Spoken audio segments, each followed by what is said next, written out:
and welcome back to my channel. Oh god, it's so noisy. There's just planes. I don't like planes. Yeah, sorry. Yeah. Noise sensitivity is horrible. There's just so many planes out there at the moment and it's doing my head in and there's not much I can do about it. I don't like planes. They annoy me. But anyhow, they're just so noisy. Planes overhead, constant planes. But anyway, I'll try and carry on. It's just a bit distracting and stressful. But yeah, what I wanted to talk about in today's video is I wanted to talk a little bit about stimming, because in last week's video, when I covered the books Stim and Autistic Anthology, and part of the reason why it was called Stim was because because stimming, which is shorthand for self-stimulatory behaviour, is like it's just a kind of colloquialism that's often talked about within autism. Stimming. There's a lot of stigma around it, which is why they called the book Stim, the one I reviewed last week, as a kind of way of drawing attention to the sort of stigma, to try and destigmatise stimming. Stimming was something. Sorry, excuse me. Stimming was something that I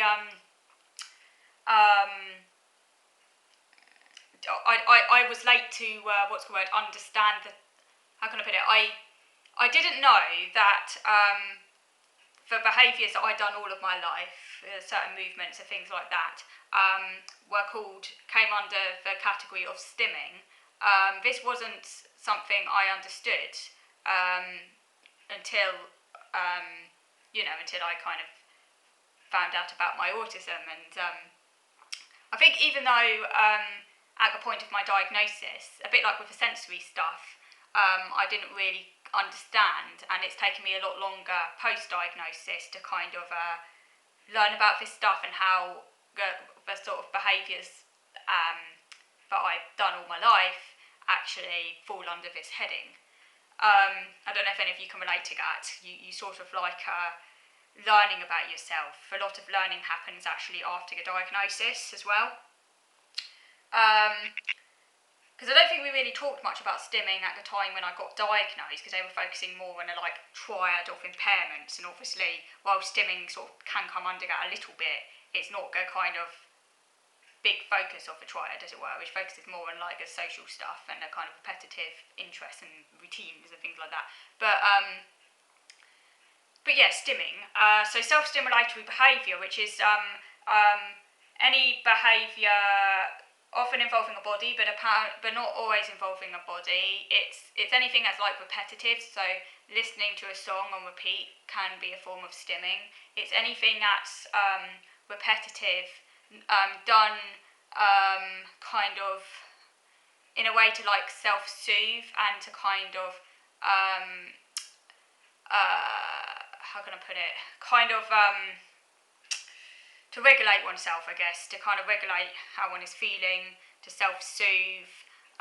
Sometimes when one is stressed, it can calm oneself down a little bit, or even when one's very, very excited, it can be a way of kind of expressing the emotion physically.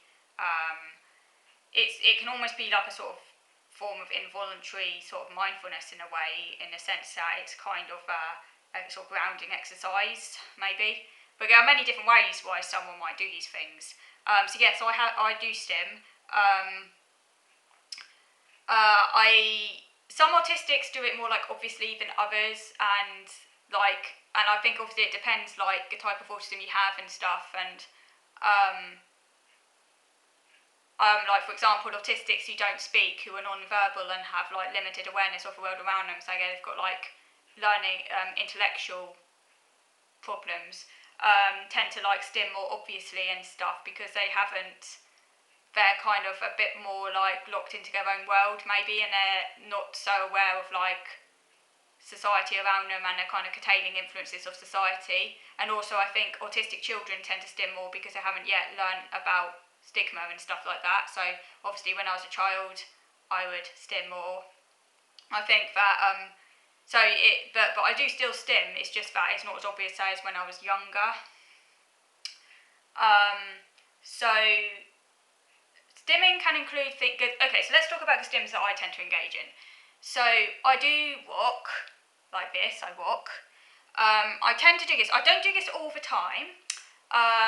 It tends to happen more in certain situations. So to give an example, say if I'm sitting alone in a say if I'm just sitting in a train, in a train carriage, and I'm waiting to go somewhere, and I'm kind of feeling a kind of like comfortable in my seat and kind of a little bit of anticipation or maybe a little bit of stress because I'm not quite sure what's happening, but I'm feeling quite comfortable in my seat. I sometimes will just go like that.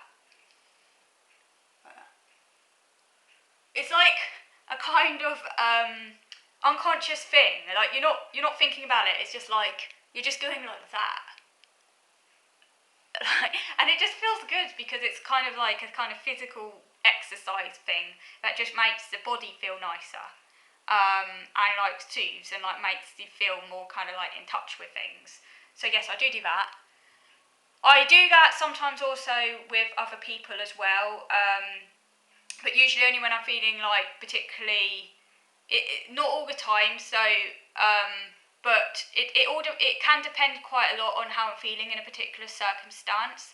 So if I'm kind of like, say for the sake of argument, I'm with my support worker, maybe on a train, and we're going somewhere, and I'm looking forward to it because it's like an outing. Obviously, this isn't happening now because of COVID, but when we used to go on outings and stuff, and I'm kind of feeling pleasurably kind of like excited, but also a little bit like anxious,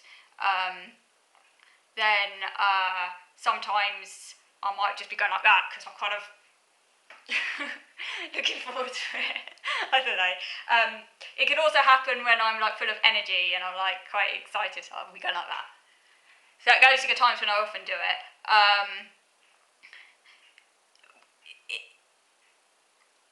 It tends to happen more often.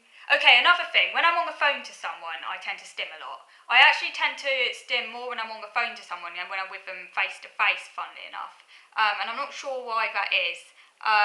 It's so they won't see this, and maybe it's also because I'm feeling a bit more like I don't need to kind of like mask, as it were, so much, because when I'm like masking, I think I do like repress the stims quite a lot, so I'm sitting more like wooden like that.